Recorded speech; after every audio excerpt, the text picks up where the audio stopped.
Assalamualaikum warahmatullahi wabarakatuh. Saya Alpira Nirmalasari Akmal. Di sini saya akan mempresentasikan tugas sejarah Indonesia di bab 4 mengenai dinamika politik di masa demokrasi terpimpin. Demokrasi terpimpin itu adalah era politik di Indonesia setelah berakhirnya era demokrasi parlementer. Nah, sistem demokrasi terpimpin ini lahir setelah konstituante gagal merencanakan undang-undang dasar dan kemudian dibubarkan dengan dekret presiden pada 5 Juli 1959. Nah, pada saat kegagalan konstituante dalam menyusun UUD itu, kenapa? Karena adanya sikap saling mementingkan kepentingan partai politik yang diusung oleh anggota konstituante. Hal ini menyebabkan Indonesia mengalami banyak permasalahan, baik dalam bidang politik, sosial, maupun keamanan dan kesatuan.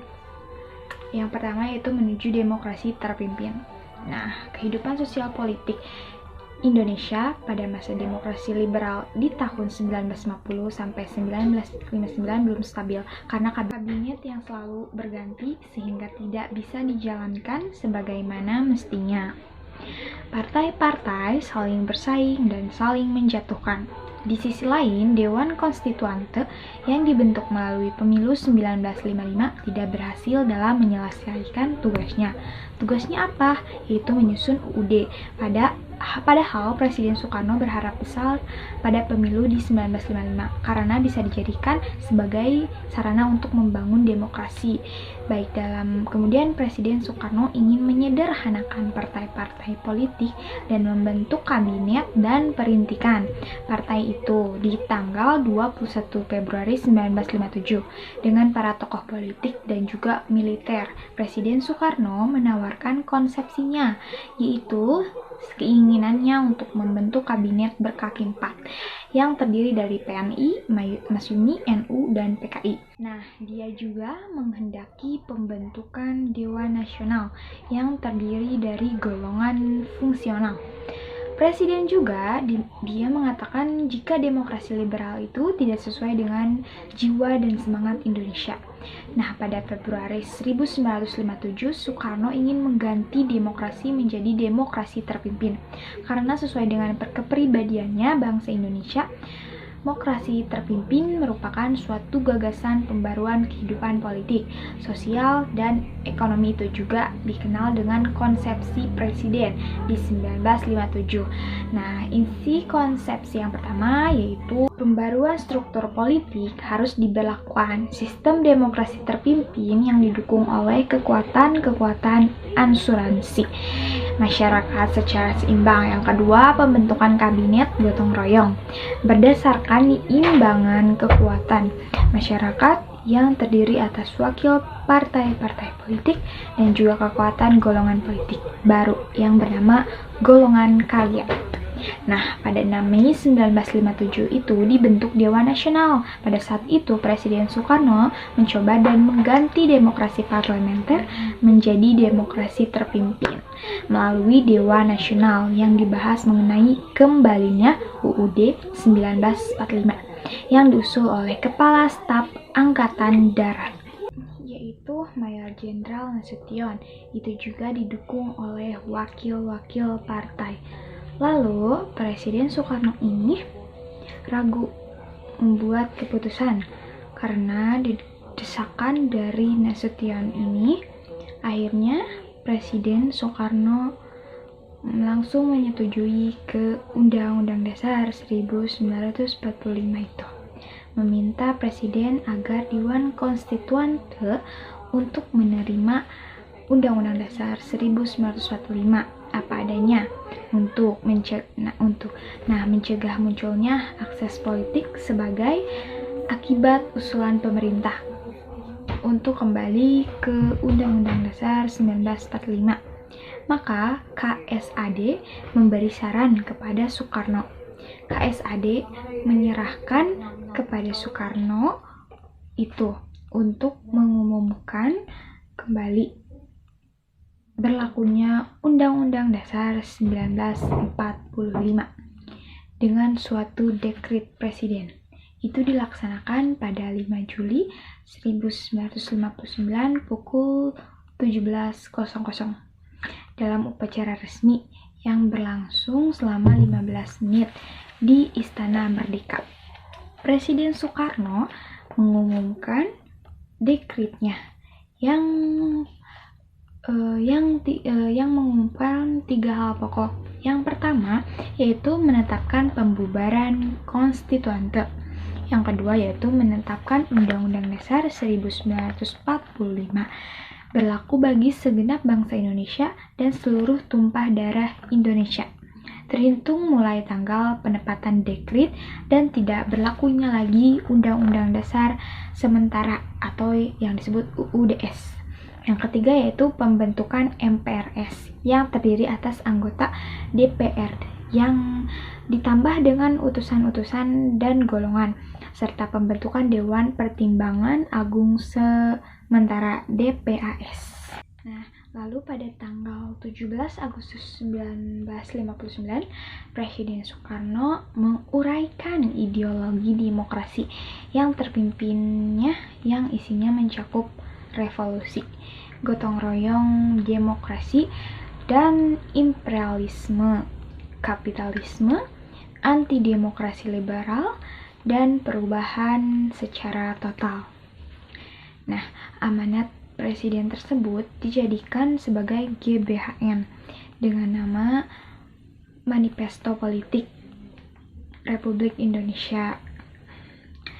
Manifesto Politik diungkapkan Presiden Soekarno pada bulan Februari 1960 pada acara pembukaan Kongres Pemuda di Kota Bandung, yang berisi yang pertama yaitu Undang-Undang Dasar 1945, yang kedua yaitu Sosialisme Indonesia, yang ketiga demokrasi terpimpin, yang keempat ekonomi terpimpin, yang kelima yaitu kepribadian Indonesia. Di situ juga pernah terjadi konflik antara DPR dan Presiden.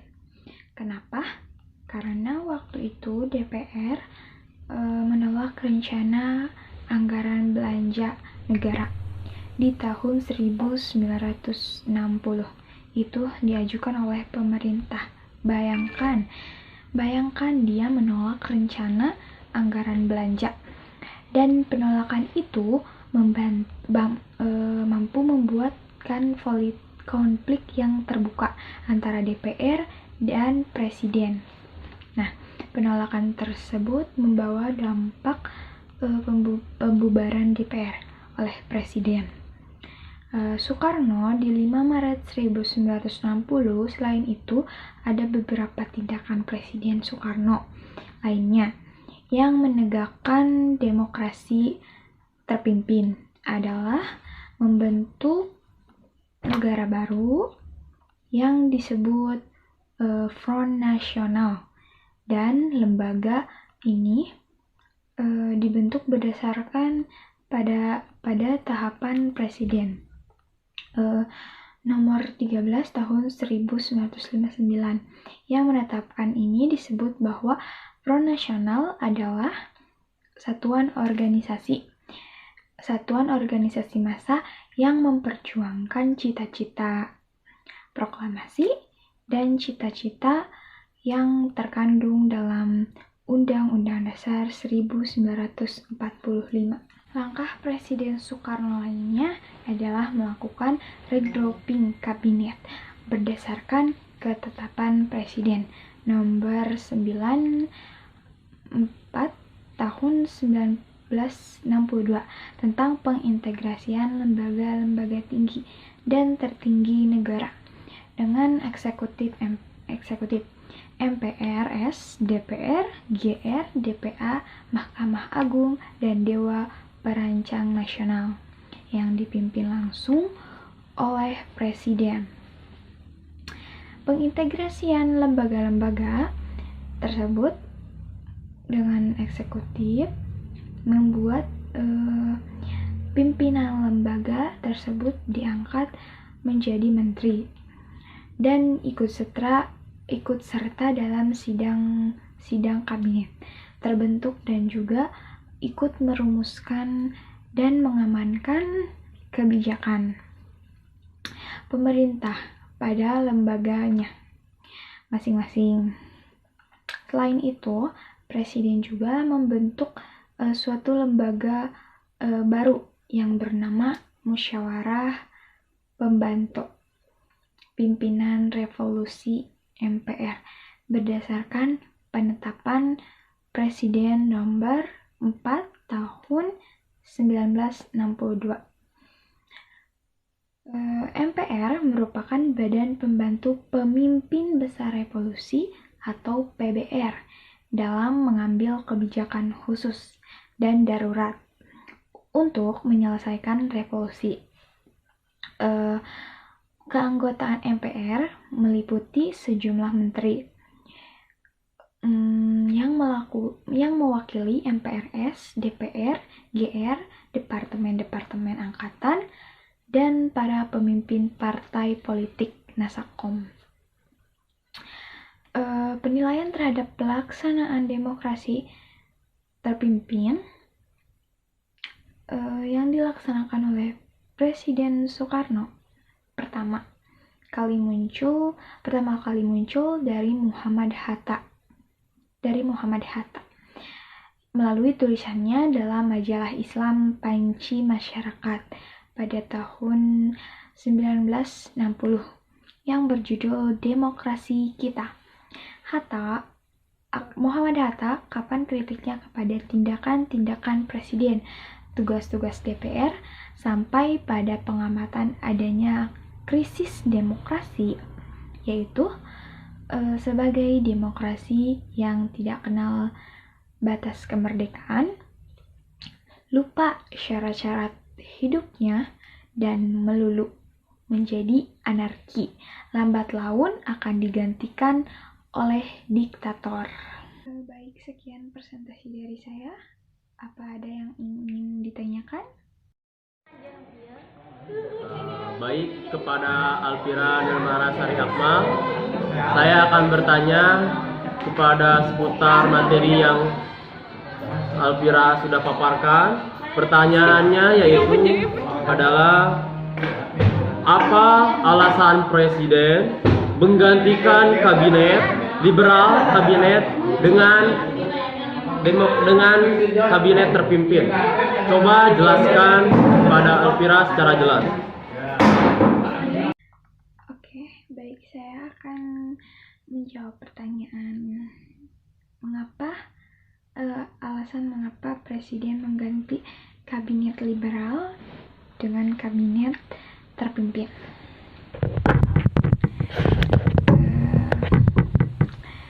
Alasan Presiden Soekarno mengganti demokrasi liberal menjadi dengan demokrasi terpimpin adalah sesuai dengan pidato Soekarno.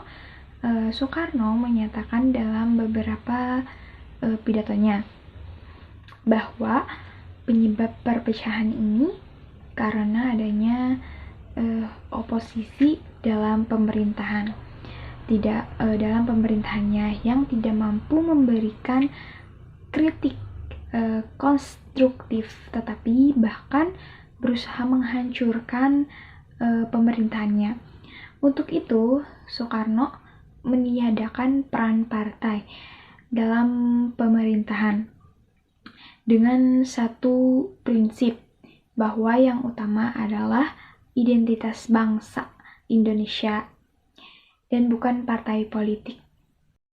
Baik, cukup saja presentasi dari saya. Sekian, mohon maaf bila ada salah kata, mohon maaf bila ada kekurangan dari saya.